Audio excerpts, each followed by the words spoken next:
Hey, if you have your Bibles, if you'll turn to the book of Joshua, the 24th chapter. Let me say two introductory words here.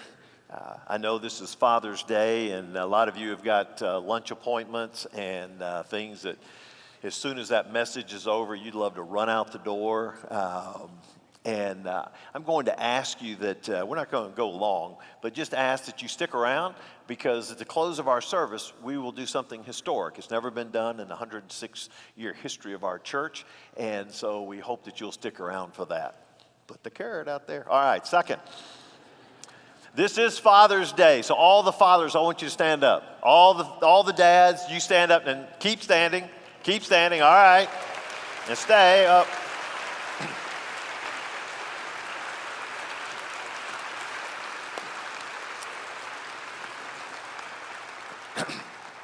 I want you to remain standing. Let me share this with you. Fathers are very important. You probably heard some of these statistics. I want you to hear them again. 63% of teen suicides are from fatherless homes. 85% of youths that are sitting in prison grew up in fatherless homes. 90% of all homeless and runaway children are from fatherless homes. A white teenage girl from an advantaged background is 5 times more likely to become a teen mother if she grows up in a single mother household than if she grows up in a household with both biological parents. Mothers first to accept Christ, the rest of the family will convert 17% of the time. A child first to convert to accept Christ, the family follows 31% of the time. When a father turns to Christ first, the family will follow him 93% of the time. And those stats are about the same as when the father takes the lead of saying, let's go to church, the family will follow. You have an incredible opportunity to courageously lead your family and to invest in your children and shape the next generation.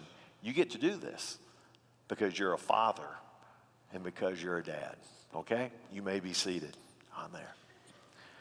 Now, every father wants to give direction to his family. And usually we do that with our words.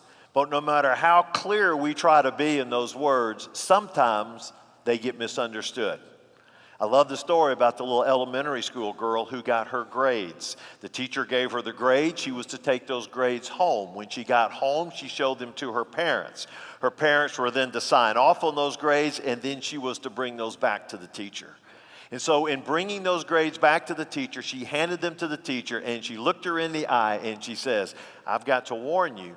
My daddy said, if these grades don't get better, somebody's going to get a spanking. We say these things, and sometimes they get misunderstood.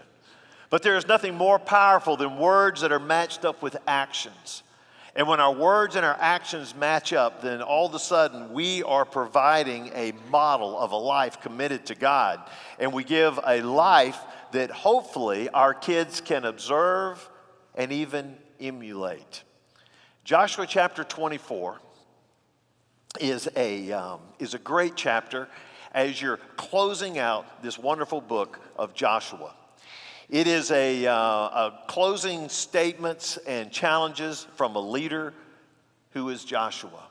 And to lead us up to chapter 24, you go all the way back to when the children of Israel were in captivity over 400 years in Egypt. God called Moses to help get the children out. They took them out. They went through the Red Sea. There were other miracles. They got to the edge of the promised land, and we preached the last 2 weeks about being right there on the edge of the promised land. And they sent the 12 spies into the new land. They came back.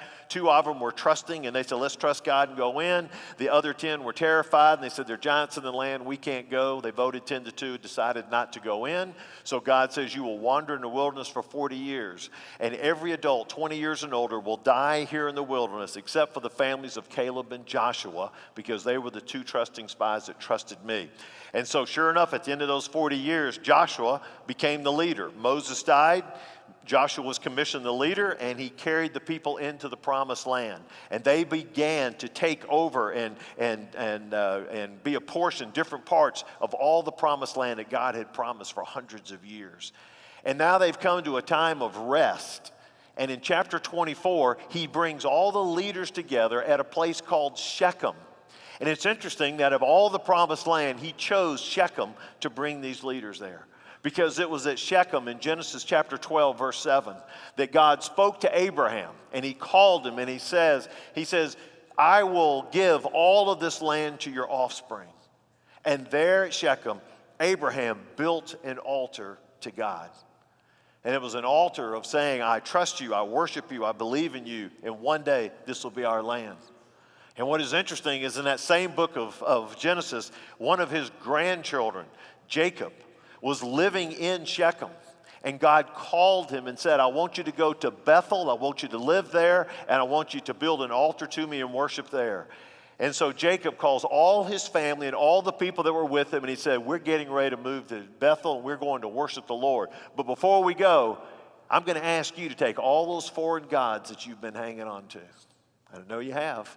And I want you to bring them to me. And when you bring them to me, I'm going to take them here in Shechem, and we're going to bury them under this terebinth tree. It's kind of like an oak tree, and that's where we're going to bury them.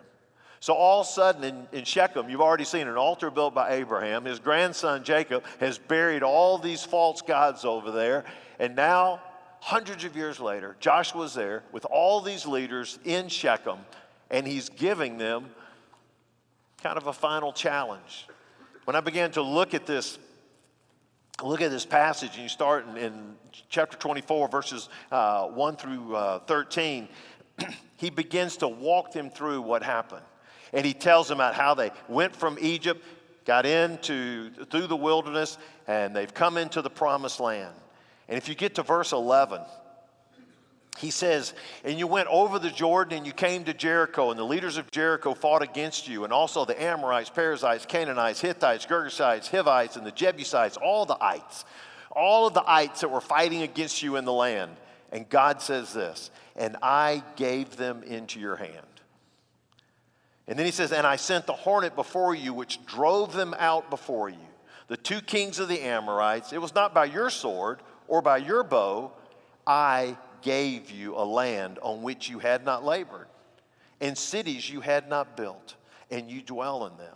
And you eat the fruit of vineyards and olive orchards that you did not plant.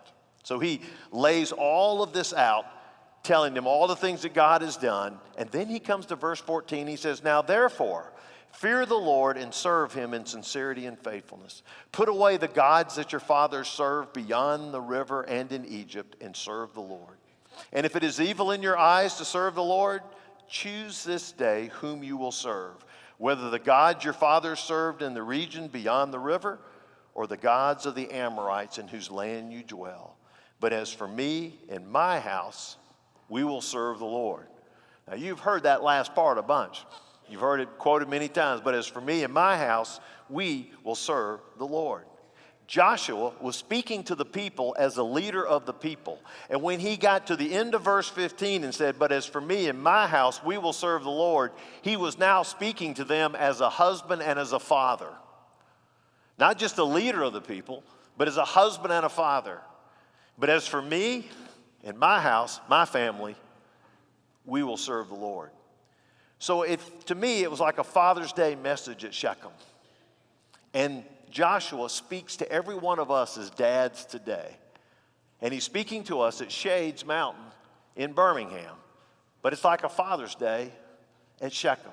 So I want us to listen and take from here what Joshua is really saying to us today.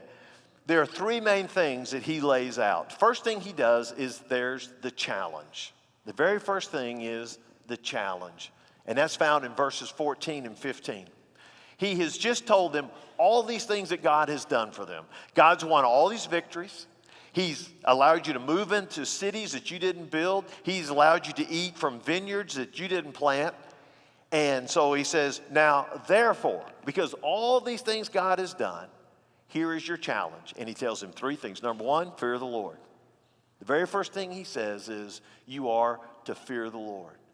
That means there is to be a reverence and an awe of this God who showed his power to get you into this place. And that's a challenge for us. First thing is, dads, let's take the challenge. Let's fear the Lord. Number two is, he says, serve the Lord in sincerity and faithfulness. Serve the Lord in sincerity and faithfulness. It's one thing to fear God, to have this awe and this reverence, but it's another than to actively serve him. That means to serve him with integrity and truth. To serve him with integrity and truth. To go and listen to his commands, for him to be able to engage your heart and to serve him. And then number three is throw away all the other gods. Throw away all the other gods. Now, oftentimes, if you've read through this verse, you just sit there and say, okay, they've got these idols, they need to get rid of them. But have you looked closely at where he said these gods came from? He says, put away the gods that your fathers served beyond the river. Beyond the river is the Euphrates River. Beyond the river is where Abraham first got started in Genesis. So I want you to listen to this.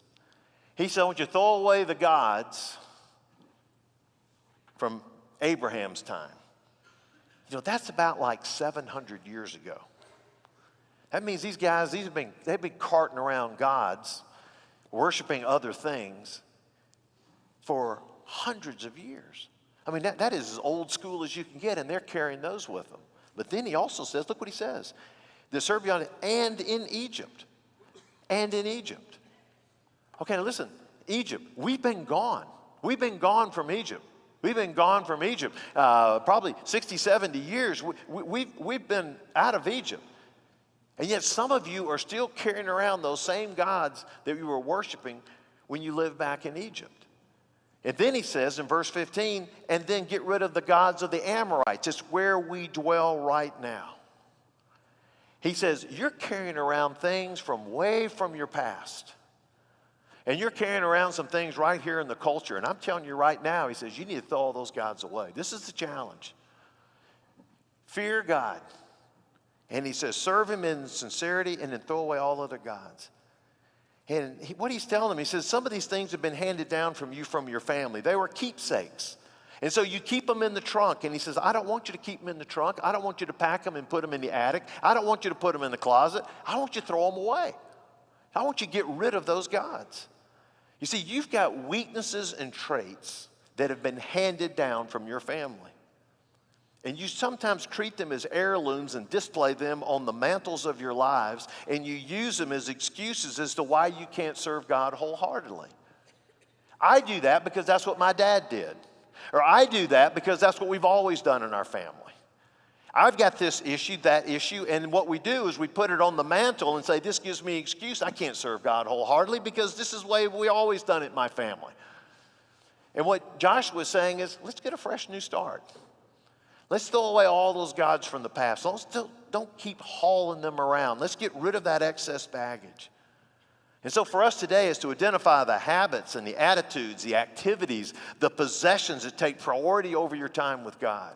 The things that you have used to elevate over God and over your family. Confess those and just leave them in Shechem. And that's what he's wanting. Just leave them right here in Shechem and let's move forward. That's the challenge. And Joshua's telling them, hey, quit playing the game of splitting allegiance to Jehovah God and to these idols. God does not want part-time allegiance. He wants full-time obedience. And what they were wanting to do was to just give part-time allegiance to God and to these other gods. And he said, no, what I'm looking for is full-time obedience. That's the challenge. Well, then we come to the choice. After he lays out the challenge, look what he says in verse 15. And if it's evil in your eyes to serve the Lord, that means, hey, if you don't really want to serve God, here's your choice. You got to make a choice. Choose this day whom you will serve, whether the gods your father served in the region beyond the river or the gods of the Amorites in whose land you dwell. You got to choose. Now, he did not say choose if you're going to serve a God. He said choose which gods you will serve. Who will you serve? Because, see, you're going to serve one God or the other. You're either going to serve the gods of the Amorites of our present culture, or the gods that you've been holding to in the past, or you will serve Jehovah God, the one true God. You've got to make your choice. And he says, laying out to all the leaders, says, you got to choose this day what you would do. You see, the reason it is not whether we serve, but whom we serve, is because of how we were created and what is inside of us. In the 17th century, there was a man by the name of Blaise Pascal who was a mathematician and a theologian. And in his writings, this is what he says. He says that in man there was once a true happiness that is now empty. This he tries in vain to fill with everything around him, though none can help, since its infinite abyss can be filled only with an infinite and an immutable object. In other words, by God himself. Now, this is a quote that we will take in today's world. We paraphrase it and say there is a God-shaped vacuum in every person's heart. And that's what he's saying. And it's a vacuum in our heart that can only be filled not with the small g gods. Those are the things that we try to fill with the things of this world. And when we try to fill it with the things of this world, we find out that it's just not satisfying. There's an emptiness there. It is because it's a capital G God-shaped vacuum that can only be filled by Jehovah God. It can only be filled by our loving Father. It can only be filled by the holy God who created this world and created us. It can only be filled by the one that we desire to have a relationship with. We were created to have a relationship with God. And that was his desire, his plan the whole time. But what happens is that we sin, we do things wrong, and it separates us from God because he's this holy God. And as we get separated from him, there's an emptiness in our heart because that's where we want that relationship to be, but yet it's not there any longer. And so we spend the rest of our lives trying to fill that with all the things of this world, and none of it works. And there's no way we could ever get back to God because we can never be good enough to get back to him. And so what God did in his an amazing love was he sent his own son, Jesus Christ, to come to live on earth, to live a perfect life for 33 years, and to show us who God was, and to allow us to see through his teaching and through his actions. But then people rejected that message, and they took that same Jesus, and they crucified him on a cross. And when they took him, they put this perfect Son of God and placed him on a cross, and they nailed his hands and his feet to the cross. And for 6 hours, he was in agony and in pain as he was paying for the sins of the world. Because the Bible had said that the wages of sin is death. There has to be death to pay for those sins. And Jesus says, I'll pay for them. And out of his love, he chose to do this. And he even told when he was arrested and when they were talking and they were saying, I've got all this power. He says, listen, I could call to my Father and we'd have 10,000 angels down here just like that. But I don't, because I choose to go to the cross because I love you so much. And he died for our sins. And it would have been a sad story if it ended there, but the Bible teaches that 3 days later, God raised him from the dead. And then Jesus was raised from the dead and appeared to his apostles, appeared to 500 other people. And there for about 40 days here on earth, and then he ascended to heaven to be at the right hand of the Father. And when he raised him from the dead, it showed that he was greater than sin. It showed he was greater than death, and that he can put us into a right relationship with God. And every one of us has that opportunity. And then all of a sudden, this God-shaped vacuum, we can receive this gift of Christ, receive this grace gift. And when we do that, it is as if we're like crossing a bridge, coming over to God, and that relationship happens, and his Spirit comes in our heart, and he fills that vacuum, and he fills that void. And what Joshua was saying, he says, you got to choose this day. Choose this day whom you will serve. The foreign gods, or are you going to serve the one God that has carried us out of Egypt, through the wilderness, into the promised land? Which will you do? And I'm asking all the dads the same thing. Which God will you serve? Do you want to keep serving the foreign gods or the one true God? So there was a challenge, there was a choice, but then there was the commitment. Or I think is just as good a declaration or an affirmation. And it's after he lays out this choice, he then tells everyone, I'm going to let you know what my choice is, okay? So here's your choice. You make whatever choice, but as for me and my house, we will serve the Lord. As for me and my house, we'll serve the Lord. He didn't take a poll. He didn't wait to see what was the most popular decision was. He didn't consider what would best help his career. He just stepped out, boldly proclaimed not only his intention, but also his family's intention. And he led by example because his life was an example. Now, when you read this, when you first read this, you say, wow, Joshua's pretty bold. He stepped right out and he says, but as for me and my house, we will serve the Lord. Now, for him, you kind of wonder. You said, now, why did he even do this?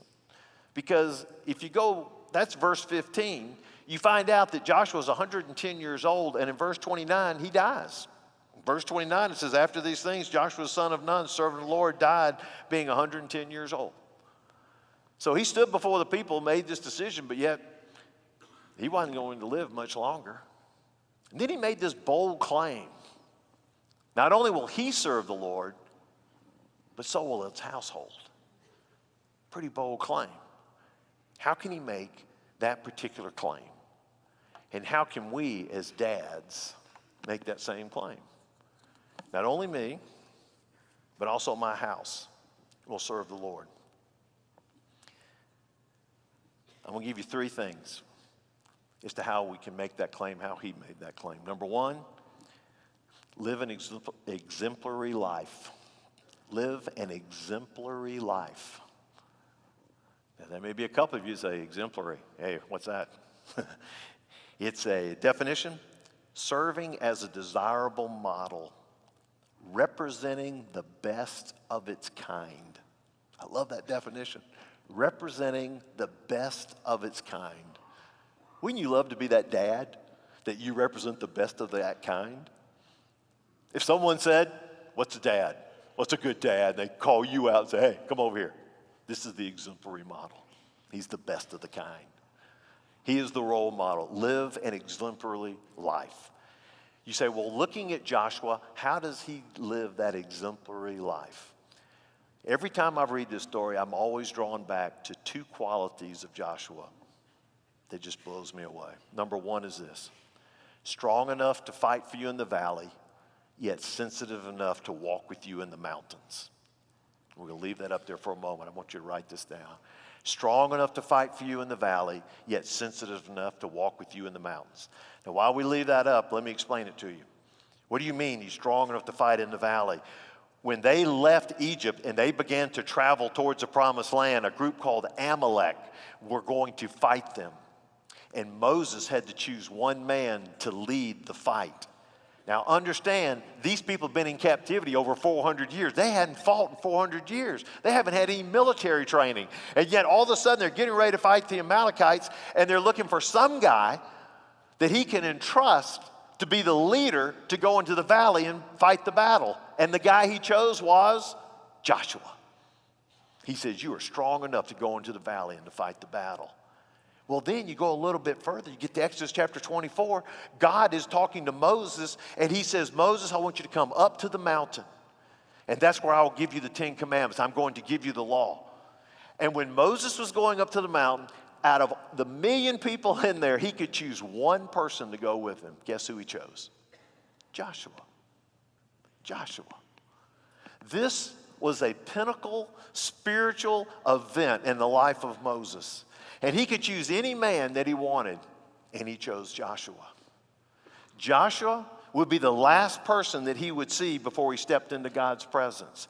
Joshua would be the first person he would see when he stepped out of the presence of God. This is a person that needed to be sensitive enough to be able to look at him and to listen to him explain what just took place. And to be able to rejoice with him, to be able to savor that moment with him. And so he picked a man Joshua, who was strong enough to fight in the valley, but yet sensitive enough to be with him there in the mountains. Listen, we look at that first part. As men, we welcome the challenge to fight for our family. And we need to be warriors for our families. We need to work hard to provide and protect them and just to be what they need in the valley. But we also need to be sensitive to their needs on the mountain. We need to be able to take the time to hear the heart of our spouse, and we need to spend time with our children. It's more than just being the guy that can bow up and be there to protect them and provide for them. But also as men, we need to be like Joshua and be sensitive enough to where we can hear the hearts of our spouses and be able to spend the time with our kids and to understand them. He was exemplary. He was strong, he was sensitive, and number two, he had risky faith, willing to make a stand. Risky faith, willing to make a stand. Now, some of you probably look up and said, whiskey faith? No, risky, all right? R-I-S-K-Y, risky faith. I practiced that line about 4 times. I said, it sounds like whiskey, but risky with an R. Risky faith. And we talked about this last couple of weeks. He was a part of that group that went into the promised land. He saw all the obstacles, but he came back and he says, God has gotten us this far. God has promised us the land. Let's move forward. Everybody else was against him. In fact, they were so against him, they picked up stones. They were getting ready to kill him. And he could have easily said, hey, I need to back up from that particular position. I think I was incorrect. But he didn't. He didn't. He said, we can take the land. God's going to give it to us. And these weren't bad people. These are people that had gone through the same things they'd gone through. They'd seen the plagues in Egypt. They crossed the Red Sea. They'd eaten the manna. They'd done all of this. But they were totally against Joshua and Caleb in their report. But he stayed strong in it. And he was willing to risk it all because he knew that was the right thing to do. And he was going to make the stand. He trusted God completely and said, I'll make the stand. I've always thought about that story. When all these people are standing around and there's the anticipation of the report, and Caleb and Joshua give their good report, the other 10 give their scary, fearful report, and then they go to sleep at night. Everybody's wailing and crying. They wake up the next morning, and they are just angry and enraged. And I, as a child of Joshua, am seeing my dad stand right there, wondering, now is he just going to back off and go the safe route? And he just says, I'm not backing off. We need to go into the land. God said, I will give you the land. Now, we're either going to trust him or not. And I say we trust him. And then you begin to see these friends and neighbors that you thought liked you and liked your dad, and they're picking up stones and they're cursing him and they're enraged and they're getting ready to kill him. And your dad stands. Wow, what does that speak to you? And then you don't really understand the magnitude of it until you begin to go through that 40-year wandering through the wilderness, and you see all these older people die. Oh, those that are 20 and above dying in the wilderness, just like God said they would. And at the end of 40 years, guess what? The only families in tech are Caleb's and yours. And you walk into that promised land with your mom and your dad, and maybe by that time you're married and you've got kids, and you're going into the promised land, and you're realizing how faithful God is and that your dad made that stand. I got to tell you, that would speak volumes to me. And you look at the life that he lived and how he took the courageous stand, and then he led them when they went into the land, and then he apportioned the land. And now he's standing here as a granddad in his last years, and he's shown everyone, listen, I've stepped out on faith and God has been faithful. In fact, Joshua 23:14, he says when he's speaking to all the people, and now I'm about to go the way of all the earth, and you know in your hearts and souls, all of you, that not one word has failed of all the good things that the Lord your God promised concerning you. All have come to pass for you. Not one of them has failed. Everything God said would happen, happened. You see, when we stretch out on the promises of God, when we push the envelope of our faith, when we commit rather than compromise, when we trust rather than turn away, our family sees this and it energizes them. And they see that your faith is more than a Sunday morning worship experience, more than a sweet by and by. It is real, and my God is worthy to be served, and I can give total allegiance to him. Your family sees that, dads. And so that's why I say, live exemplary. Be that model. But as for me and my house, we will serve the Lord. So to make that claim, there's a second thing, and that is to renew your influence. Renew your influence. So what do you mean by that? Well, I kept thinking, every time I've read this passage, I said, all right, he's 110. He made that big, bold stand years ago. He's followed God completely. Why does he need to stand before these people and say, hey, but for me, let's just leave out the house for a moment. As for me, I'm going to serve the Lord. Isn't that kind of a foregone conclusion? Let me give you what I think. I don't really think he was saying that for all those people. I think he was mainly saying it for his kids and his grandkids, saying it for that next generation, because they need to hear him verbally, publicly say, and as for me, I'm following the Lord. That is my choice. You know, we did a sermon series a little while back about influence. And you remember we talked about influence, and we used the illustration of Newton's cradle. And we talked about how that when you pull this ball back, and what happens, it will strike another sphere. And when it strikes one of those spheres, the energy that goes into that causes a reaction of another sphere to move. And so it was just like something like this. And it was talking about how one life affects another life. And so we used this for a number of messages and talked about that. Well, I got an email near the end of the series from Dr. Renato Camato. Don't you love that name? And he's associate professor of physics at UAB. And he and I usually sit down and talk a lot of physics theories and quantum physics, and it's just so much fun on there. And I know I've challenged him many, many times, but he sent this incredible email. And let me just read you part of it. Because what he did is he was telling us why, in fact, it came out of Chad's sermon, because when Chad did this, it didn't go very long, and he just kind of threw out a comment, so I'm sorry, I guess I didn't do it right, or it didn't go long enough. Well, he sends this email, and he says, the reason the cradle does not keep going forever is that some energy of the motion is lost in the collisions between the spheres. The energy of motion is converted into heat and sound, which are lost energy that cannot be recovered. And so some of the energy you gave to the first sphere was dissipated by the collisions, and the only way to keep the cradle going is by injecting new energy or by renewing our influence. The cradle needs to be restarted.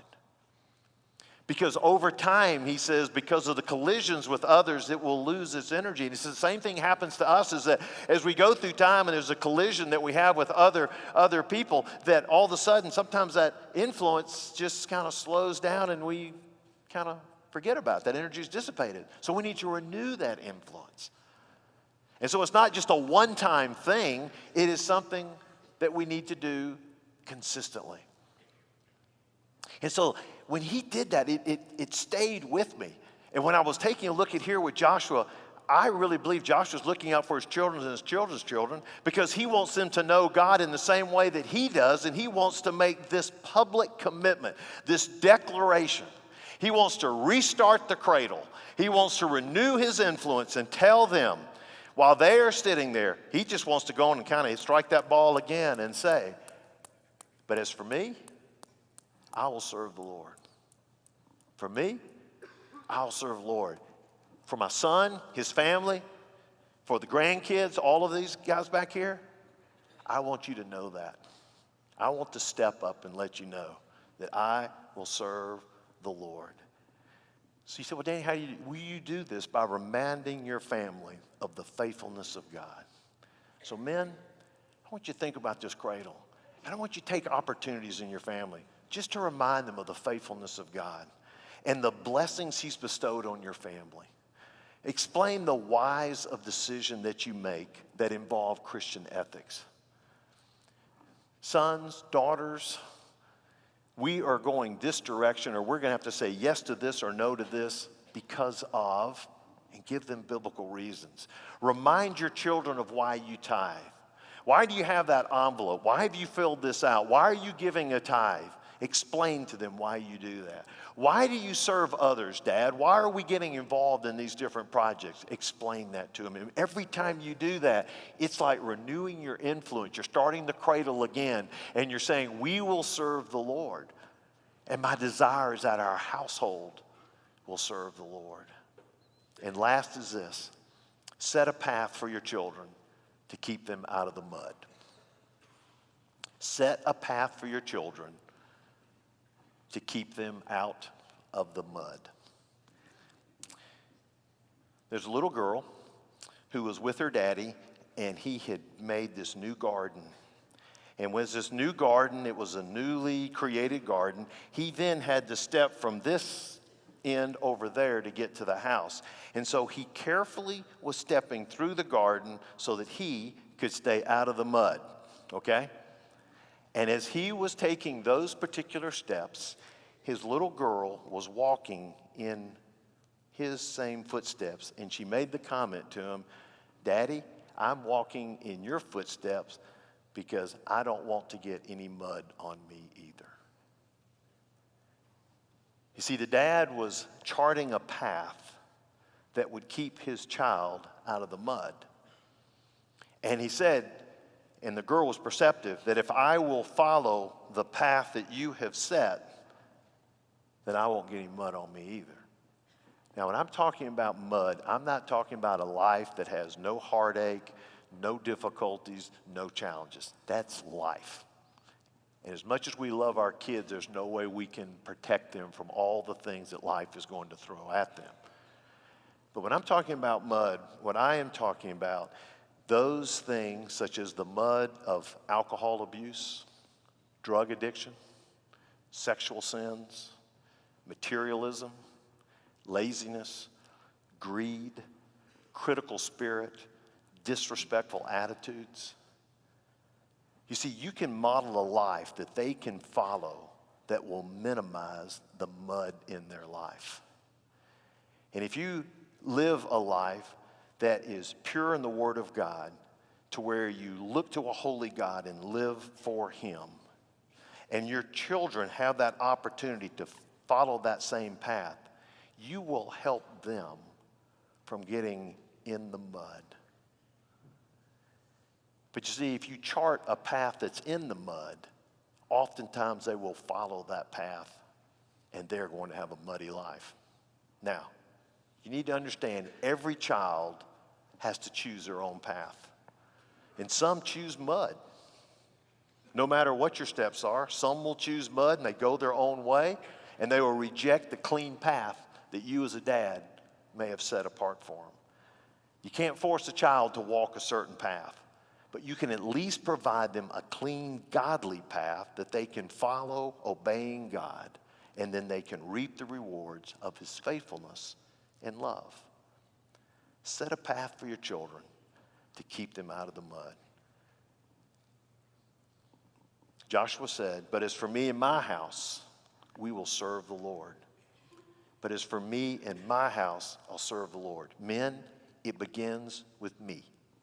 As for me and my house, we'll serve the Lord. As dads on this Father's Day, let's take that me part and let's say, I want to follow you fully, Lord. And then when I do that, I want to set a pathway for the rest of my family to do the same and to follow you with all their hearts. Now, as I close the message, what I want to ask is, if as a father here and you're there with your family, I want you just as a whole family to hold hands together. Just grab hands and hold hands. For some of you guys, you hadn't held your wife's hand in a long time. This is good, isn't it? It feels good over here. And then that connection as a family. And what I'd like for you to do today is I want you to make your commitment, your declaration that you will serve the Lord by living an exemplary life and setting a path for your children to keep them out of the mud. I'd love for you to make this declaration today, and sometime today, publicly with your family, renew your influence. Sometime today, on this Father's Day, renew your influence. Talk about the blessings that God has given us. Maybe just sharing your own heart with them and say, you know what? I want to set that path. I want to set that path for our family. Let me lead us in prayer. Father, I thank you for the honor and the privilege that you give us as dads to be able to pour our lives into children and to try to point them towards you. You are our Heavenly Father. And so you are who we look towards. And so, Lord, we pray that we would make our commitment to follow you, not to serve other gods, but to follow you, not to split our allegiance, but to have a full-time obedience to you. And that as we do that, we would then live for you. And as we live for you, Father, that we would then, as men, courageously lead our families, renew those commitments, strengthen the influence that you have given us, and allow us to point our families towards Christ. So, Lord, we thank you, and we lift these up in your Son's name. Amen.